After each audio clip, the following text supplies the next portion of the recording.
2-ыг 3-аар үржүүлвэл эерэг 6 гарахыг бид мэднэ. Энэ хичээлээр бид сөрөг тооны талаар үзнэ. Энэ талаар бодох нэг арга нь эерэг тоог эерэг тоогоор үржүүлээд эерэг тоо гарна.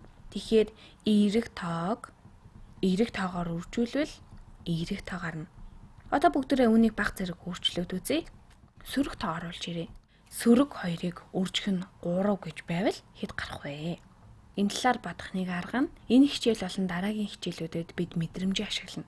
Үүнийг бид сөрөг 2-ыг 3 удаа нэмнэ гэж бодож болно. Сөрөг 2 нэмэх нь сөрөг 2 нэмэх нь сөрөг 2. Тэнцүү. Сөрөг 2 дээр нэмэх нь сөрөг 2, сөрөг 4, нэмэх нь ахаа сөрөг 2 гэвэл сөрөг 6 гарна. Тэнцүү сөрөг 6.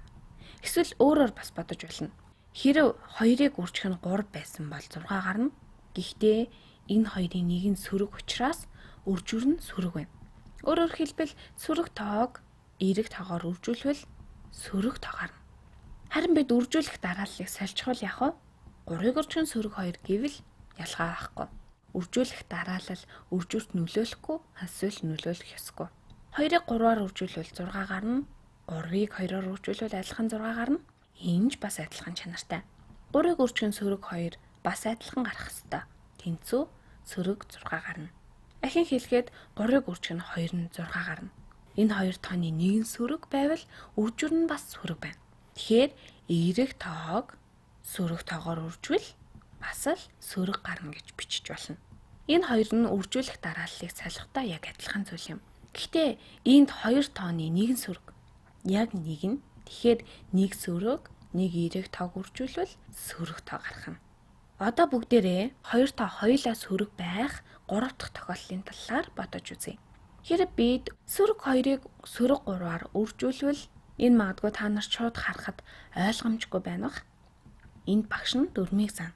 Дараагийн хичээлүүдээр яагаад энэ математикийн хувьд зөв бэ гэдгийг үзэх болно. Гэхдээ энийг харвал 2 3-ын 6 тэгээд сөргийг үржих нь сөрөг байна. Үүний нэг бол сөрөг тэмдгүүд хураагдана гэж бодож байна. Тэгээд эерэг 6 үлдэнэ. Үнэн дээр энд эерэг гэж бичих хэрэггүй л дээ. Гэхдээ тодорхойн тулд биччихье. Энэ бол эерэг 6. Ингээд бид өөр нэг дүрм сурлаа. Сүргийг үржих нь сөрөг гэж байвал сөргүүд хураагдана. Тэгээд эерэг тоо гарна. Одоо эдгээрийг орхиод хідэн дасгал ажиллацгаая. Дасгалуудыг багш нь бодохоос өмнө өөрсдөө бодох гээд нэг үзээрэй. Хичээлээ зогсоогоод өөрөө бодоод хариун зөв хэсгийг шалгаарай. Сөрөг нэгийг үржих нь сөрөг нэг нь хэд вэ гэдгийг бодъё.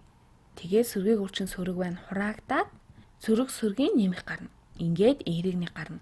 Зүгээр л нэггээ бичиж болно. Эсвэл тодруулахын тулд эерэг тэмдгийг тавьж болно. Энэ бол эерэг тоо. Сөрөг нэгийг үржих нь тэг байвал яах вэ? Энэ харин эдгээр нөхцлүүдийн аль нь ч таарахгүй юм шиг харагдаж байна. Тэг бол эерэгч биш, сөрөгч биш. Харин энд юуг ч тэгээр үржүүлсэн тэг гарна гэдгийг санах хэрэгтэй. Тэгэхээр сөрөг нэгийг үржих нь тэг тэнцүү тэг, эсвэл тэгийг үржих нь сөрөг 783 байсан ч тэг. Сонирхолтой жишээ авнаа. Өөрөнгөөр бичье. 12-ыг үржих нь сөрөг 4. Ахин хэлгээд 12-ыг үржих нь сөрөг 4 гэвэл 48. Мөн түүчлийн энэ хоёр тооны нэг нь сөрөг байх нөхцөл энэ хоёр тооны нэг нь сөрөг, энэ нь сөрөг байна. Хэрэв хоёр тооны нэг нь сөрөг байвал үржүүр сөрөг гарна. Энэ нөхцөл гэсэн үг. Нэг сөрөг байгаа учраас үржүүр нь сөрөг гарна. Сөрөг 4-ийг 12 удаа нэмнэ гэж төсөөлж болно.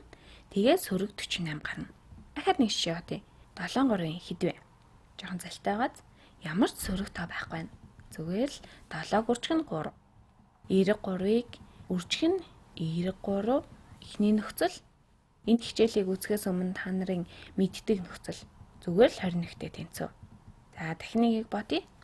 Сөрөг 5-ыг үржих нь сөрөг 10-ын хэд вэ? Сөрөг 5-ыг үржих нь сөрөг 10 хэд вэ? Ахаад л сөргийг үржих нь сөрөг байна. Сөрөг тэмдгүүд нь хураагдана. Зүгээр л эерэг тоо гарна. 5-ыг үржих нь 10 гэд тавь болно.